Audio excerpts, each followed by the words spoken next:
नमस्कार, मैं हूं संतोष कृष्णानी और विस्तार न्यूज़ की खास पेशकश में हम लेकर आए हैं विश्वविख्यात ज्योतिषाचार्यों से। जानेंगे कि मध्य प्रदेश की धार्मिक नगरी को काल गणना का केंद्र बिंदु क्यों कहा जाता है और ग्रहों की दशा क्या होती है। आने वाला 26 नया वर्ष कैसा होगा, क्या क्या राशियां उथल पुथल करेंगी, किन राशियों से फायदा होने वाला है। और बात करें, क्योंकि 2025 हमने देखा कि यहाँ पर कई देशों में युद्ध की स्थिति पैदा हो गई, तो 2026 कैसा होगा। सबसे पहले तो हम ज्योतिषों से आपका इंट्रोडक्शन कराते हैं। हमारे साथ हैं मनीष शर्मा जी, जो विश्वविख्यात ज्योतिषाचार्य हैं। कई अंक गणित के माध्यम से, ज्योतिष के माध्यम से इन्हें कई अवार्ड भी मिल चुके हैं। और एक युवा ज्योतिषाचार्य अमर डब्बेवाला, इनका भी हम स्वागत करते हो। इन्हें भी पूरे देश से सम्मानित किया गया है। कई शास्त्रों के माध्यम से, ज्योतिषाचार्यों के माध्यम से इन्हें अवार्ड भी मिल चुका है। तो हम इस खास पेशकश की शुरुआत करते हैं। सबसे पहले हम युवा ज्योतिषाचार्य अमर डब्बेवाला से जानेंगे। पंडित जी, सबसे पहले तो आपका विस्तार न्यूज़ में स्वागत है। धन्यवाद। ग्रह नक्षत्र क्या होते हैं? ग्रह नक्षत्र जो जीवन की प्रकृति की संतुलन की स्थिति और गति को तय करते हैं, उन्हें ग्रह और नक्षत्र की श्रेणी में रखा गया है। ग्रहों की हम परिभाषा करें तो साइंटिफिकली ज़ोडिएक साइन के साथ में जो स्टार गमन करता है उसको ग्रह की संज्ञा दी जाती है। और ग्रह की हम बात करेंगे तो भारतीय ज्योतिष शास्त्र में 9 ग्रहों की बात कही जाती है। इनमें से भी विशेष 7 ग्रहों की बात विशेष तौर पर कही जाती है। राहु केतु को छाया ग्रह माना गया है और जीवन में ग्रहों का अपना विशेष प्रभाव होता है। मनीष शर्मा जी, राहु केतु को अगर हम अपने बस में कर लें तो कहा जाता है कि पूरी जो महादशा ही चेंज हो जाती है। इसको आप कैसा देखते हैं और आसान भाषा में हमारे दर्शकों को कैसे समझा सकें? किसी भी ग्रह को वश में नहीं किया जा सकता है, उन्हें मनाया जा सकता है या उन्हें अपने अनुकूल करने के लिए, उनसे प्रसन्नता के लिए अलग अलग कार्य, दान, पूजन, व्रत, उपवास किए जा सकते हैं। किसी भी ग्रह को वश में नहीं कर सकते हैं। जैसे राहु है और राहु यदि खराब है तो उसके लिए आपको गरीबों के उत्थान के लिए कुछ कार्य करने होंगे, निर्धनों को दान देना होगा, सबसे अच्छा व्यवहार करना होगा और कुत्ते, गाय आदि इनके लिए भोजन की व्यवस्था करनी होगी। इसी से केतु भी वश में तो नहीं, नियंत्रण में होते हैं और वो फिर अपना अनुकूल फल प्रदान करते हैं। और उसको राहु और केतु ये दोनों ऐसे ग्रह हैं जो आदमी को रंक से राजा भी बना देते हैं और राजा से रंक भी बना देते हैं। राहु यदि बिगड़ जाते हैं, राहु केतु किसी की भी कुंडली में, तो वो उसके विपरीत फल भी प्रदान कर देते हैं। ऐसे कौन से मंत्र हैं, जैसे सिद्धि करना हो, राहु केतु को मनाना हो, तो कौन से मंत्रों के माध्यम से आम जन उनको प्रसन्न कर सके, उन जो विघ्न आते हैं उसको दूर किया जाए? मंत्र 3 प्रकार के हैं, वैदिक मंत्र और पौराणिक मंत्र और बीज मंत्र। इनसे सबसे अच्छे ये होता है कि सामान्य व्यक्ति के लिए ये है कि वो बीज मंत्रों का जाप करे। ओम राम राहवे नमः ये बीज मंत्र है। इससे आगे फिर हम जाएंगे तो बढ़ते जाते हैं, पौराणिक मंत्र आता है, फिर वैदिक मंत्र आता है जो हर समय जप नहीं किया जा सकता और सामान्य व्यक्ति उसको कर नहीं सकते। तो राहु के बीज मंत्र और केतु काम क्रम केतवे नमः ये साधारण मंत्र हैं, इनका जप करके राहु केतु को अनुकूल किया जा सकता है। पंडित जी, एक चीज़ समझना चाहेंगे, आसानी की भाषा में हम समझे कि जो ग्रह नक्षत्र होते हैं उनको कैसे प्रसन्न किया जाए, क्योंकि बच्चा जब से पैदा होता है तब से लेकर मरण तक कहीं ना कहीं विधाएं आती हैं, विघ्न आते हैं। उनको कैसे प्रसन्न किया जाए, कैसे उसकी शांति की जाए, कैसे उनको ग्रहों के जो मंत्र आते हैं उनको उच्चारण किया जाए? लिए सरल भाव से क्या साधना की जा सके ताकि हमें उचित परिणाम प्रदान कर सके। तो यहाँ पर अगर 9 ग्रहों की हम बात करेंगे तो जैसे एकाक्षरी बीज मंत्र हम बात करेंगे तो ओम गृहणी ही सूर्याय नमः या ओम सूर्याय नमः, ओम सोम सोमाय नमः, ओम भोम भौमाय नमः, ओम बुम बुधाय नमः, ओम ब्रह्म बृहस्पते नमः, ओम शुम शुक्राय नमः, ओम शम शनिश्चराय नमः। ये एकाक्षरी बीज मंत्र हैं। इस मंत्र की एक माला करने से भी आपको अनुकूलता प्राप्त होती है, किंतु यह बात जानने की आवश्यक है कि आपको किस ग्रह की साधना करनी चाहिए। यदि आप मांगलिक है और विवाह कार्य में आपको देरी हो रही है तो मंगल के बीज मंत्र की माला की जा सकती है।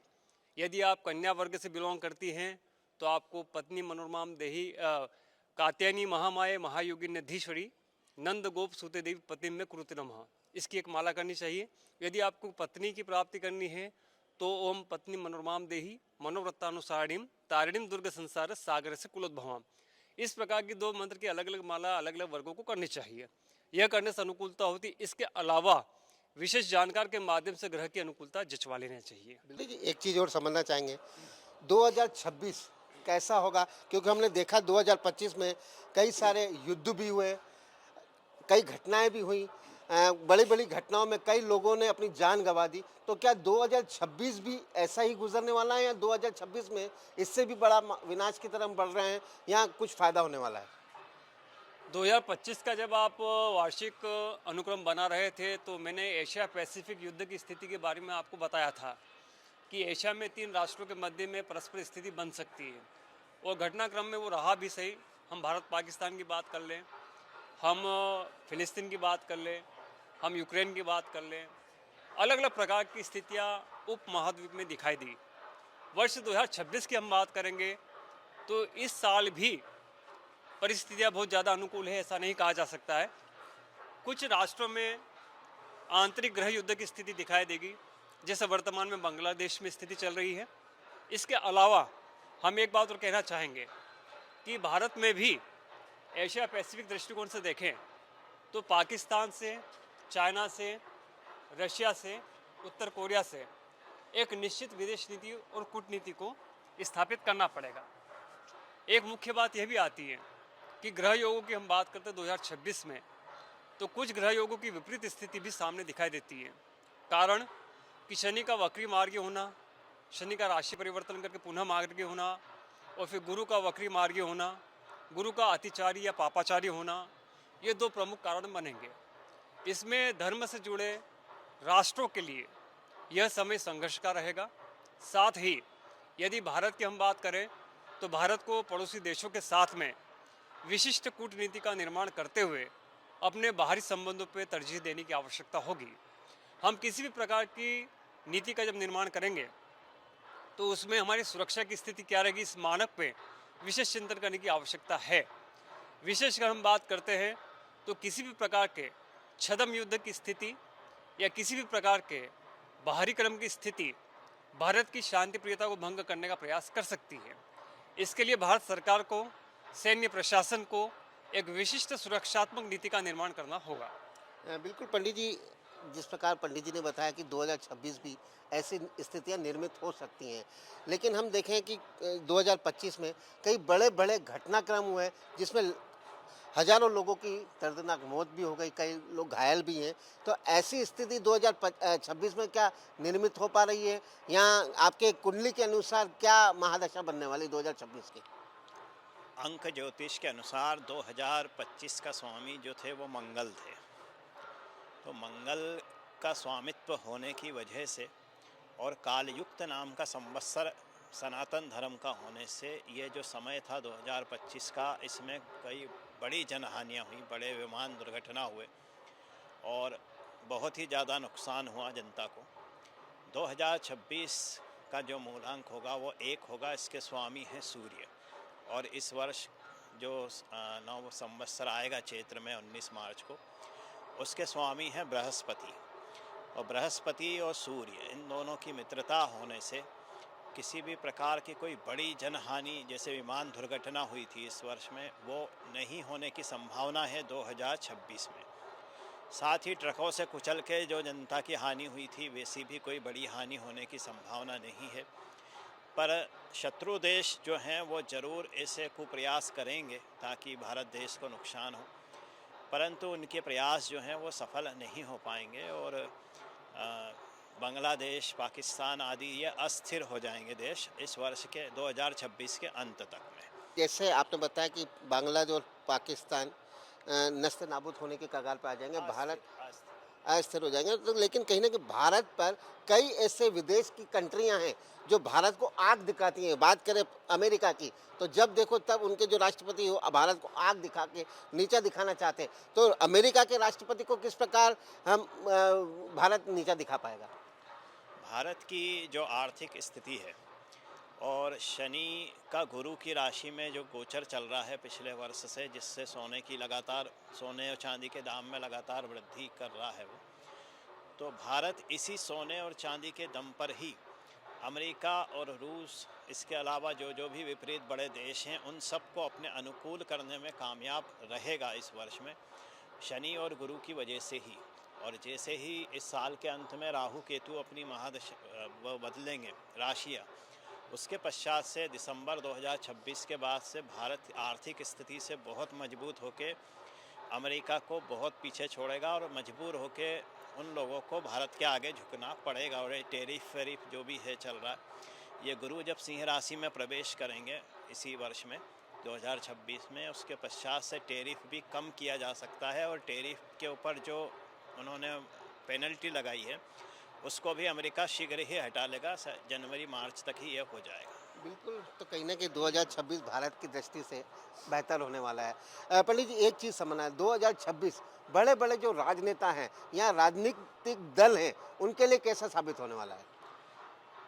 2026 जैसी कि अपनी बात हुई है कि भारत के मामले में तो अनुकूलता वाला रहेगा, संघर्ष भी रहेगा, अस्थिरता भी रहेगी, किंतु विजय हमारी प्राप्त होगी हमको। एक बात आती है कि भारतीय राजनीति का परिदृश्य 2026 में क्या रहेगा। तो भारतीय राजनीति में संवैधानिक परिवर्तन होंगे, न्यायिक परिवर्तन होंगे, प्रशासनिक परिवर्तन होंगे। राजनेताओं को जिस प्रकार से कार्य करना है उस कार्य करने की योजना में भी परिवर्तन करना होगा। गत वर्ष राजनेताओं से संबंधित बात की गई थी और यह भी कहा गया था कि परिवर्तन करने से ही पद की प्राप्ति हो सकेगी। यहाँ पर एक बात वापस दोहराने की है कि राजनेताओं को अपनी क्रिया पद्धति पर विशेष कार्य करने की आवश्यकता है। और सबसे मुख्य बात है कि वाणी जिस प्रकार से उपयोग की जाती है तो जनता को दृष्टिगत रख करके करें, वाणी पर नियंत्रण करते हुए भाषणबाजी करें। और सबसे मुख्य बात इसके ऊपर आती है कि यदि ऊंचा कद और लंबी दौड़ चाहिए और राजनीति में एक अच्छा कद और अच्छी व्यवस्था के साथ आगे बढ़ने की व्यवस्था करनी है तो उन्हें एक निश्चित योजना के साथ काम करना पड़ेगा। एक विशिष्ट रणनीति के साथ में सामाजिक हित की बात करनी होगी, धार्मिक समायोजन करने की बात करनी होगी, भारतीय राष्ट्र को आगे किस प्रकार से संतुलित करते हुए वैचारिक दृष्टिकोण से और पारिवारिक दृष्टिकोण से और आर्थिक दृष्टिकोण से समायोजित किस प्रकार से किया जाए, इन विषयों को लेकर के चर्चा करने की आवश्यकता अनुभव होगी। जब तक इन प्रकार के विषयों पर चर्चा नहीं होगी, भारत में राजनीति का कद विशिष्ट आकार नहीं ले पाएगा। हम देखते हैं कि कई लोग पांचों ही उंगलियों में कोई ना कोई नग पहनते हैं। नग कौन कौन से प्रकार के आते हैं? कोई कहता है कि पुखराज पहने, कोई नीलम पहने। तो आखिर ओरिजिनलिटी उस नगों को कैसे पहचाने? क्योंकि कई प्रकार के आजकल नग आ चुके हैं। तो क्या क्या जीवन में वो साधारण की अपेक्षा की बात करें तो क्या क्या फल देते हैं?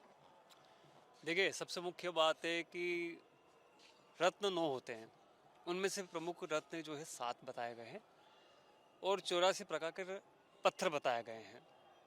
तो रत्न और पत्थर में अंतर है, पहली बात। दूसरी बात है कि किस जातक को किस प्रकार के रत्न धारण करना चाहिए, ये कुंडली के विश्लेषण के माध्यम से ही बताया जा सकता है। मुख्य तौर पर जो रत्नों की व्यवस्था है, जिसे हमारे बताते हैं, सूर्य के लिए माणिक्य है, चंद्रमा के लिए मोती है, मंगल के लिए मूंगा है, बुध के लिए पन्ना है, गुरु के लिए बृहस्पति के लिए आपका पुखराज है और शुक्र के लिए डायमंड है, शनि के लिए नीलम है, राहु के लिए गोमेद है, केतु के लिए आपका लहसुनिया है। तो ये प्रकार के रत्न हैं। किंतु जैसे मान लो कि भैया कन्या लग्न की पत्रिका है और राशि उसकी कर्क है, तो ऐसे जातकों के लिए एक असमंजस की स्थिति होती है, क्योंकि लग्न का अधिपति बुध है और राशि का अधिपति चंद्रमा है। ये दोनों ही एक प्रकार से नष्ट हो जाते हैं। ऐसी स्थिति में इसके मध्य मार्ग में पत्थर का चयन किया जा सकता है। जैसे मान लीजिए कि कन्या लग्न है और कर्क राशि का चंद्रमा है, तो इसमें वाइट टोपास पहना जा सकता है, जो चंद्रमा को भी संतुलित करेगा और बुध को भी संतुलित करेगा। आमतौर पर इस प्रकार की पत्रिकाएं जो होती है, कहीं कहीं त्वचा के रोग से ग्रस्त होती है, कहीं कहीं किसी किसी प्रकार की प्रदर की समस्या होती है। तो कुंडली के विश्लेषण से ही आप रत्न का चयन करें। और फिर आपने एक प्रश्न पूछा था कि लोग 4 उंगली में, 5 उंगली में, आजकल अंगूठे में एक छल्ला पहनने की परंपरा चली है। लोगों का ऐसा कहना है कि इसको पहनने से ऐसा होता है। अंगूठे में छल्ला पहनने की परंपरा का कोई शास्त्रीय प्रमाण नहीं है कि 4 उंगलियों में लोग रत्न धारण करते हैं। तो मुख्यतः जैसे मैंने कहा कि कुंडली के विश्लेषण पर ही नगों का चयन करना चाहिए। सामान्यतः जैसे मान लो कर्क लग्न की कुंडली है, तो कर्क लग्न की कुंडली में मोती है, मूंगा है, पुखराज है, ये सामान्यतः बताया जाता है। लेकिन कर्क लग्न की कुंडली में यदि कुंभ राशि आती है तो ऐसे जातक को मूंगा पहनना कितना सही है, यह चिंतन करने की बात है।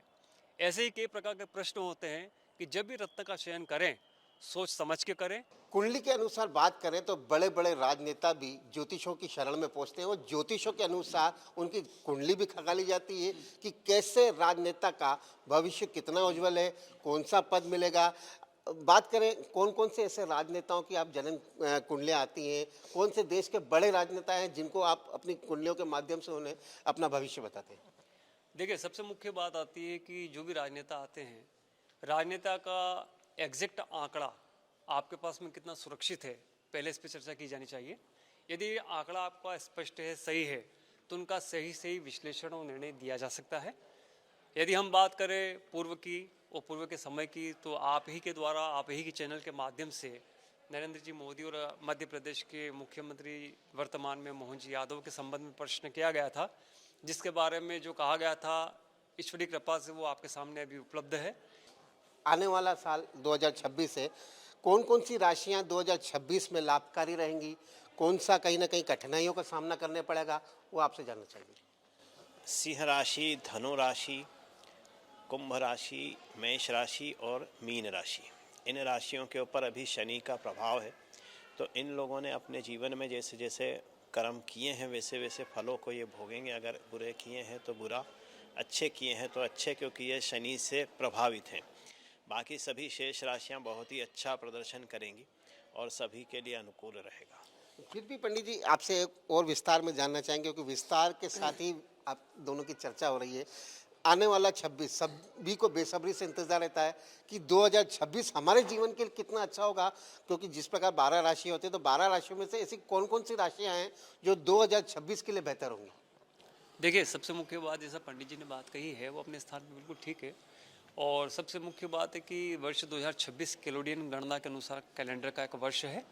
इस वर्ष के आधार पर यदि हम 12 राशियों की बात करते हैं तो निसंदेह मेष राशि पे शनि की साढ़े साथी का आरंभ अनुक्रम है। तो इस अनुक्रम में इनको अच्छे बुरे दोनों ही परिणामों की प्राप्ति होगी, अपने परायों का इनको ज्ञान होगा। वृषभ राशि की हम बात करेंगे तो इनको विशिष्ट कार्य की प्राप्ति के योग बन रहे हैं, बाहरी यात्रा का योग बनता है। मिथुन राशि की हम बात करेंगे तो मिथुन राशि वाले जातकों को आकस्मिक धन लाभ की प्राप्ति होगी। कर्क राशि की हम बात करेंगे तो कर्क राशि वालों जातकों को स्वास्थ्य के प्रति विशेष ध्यान रखने की आवश्यकता है, कहीं कहीं उधर की समस्या संभावित हो सकती है। सिंह राशि की हम बात करेंगे, सिंह राशि पर ढैया का अनुक्रम चल रहा है। यहाँ पर इनको योजना में परिवर्तन करने की आवश्यकता है ताकि जो निश्चित मनोवांछित सफलता है वो इन्हें प्राप्त हो सके। कन्या राशि की हम बात करेंगे तो कन्या राशि वाले जातकों के लिए शनि सप्तक योग बना करके बैठे हैं, यहाँ से इनको मित्रों के माध्यम से सफलता की प्राप्ति का योग बनेगा। तुला राशि की हम बात करते हैं तो तुला राशि वाले जातक भी कहीं कहीं शनि के प्रभाव में आएंगे और ये जो पूर्व का पद इनका खोया हुआ है उन्हें वह पद वापस प्राप्त हो सकता है। वृश्चिक राशि की हम बात करेंगे तो वृश्चिक राशि में मित्र के माध्यम से परिवर्तन के द्वारा इनके जीवन की व्यवस्था आगे बढ़ सकेगी।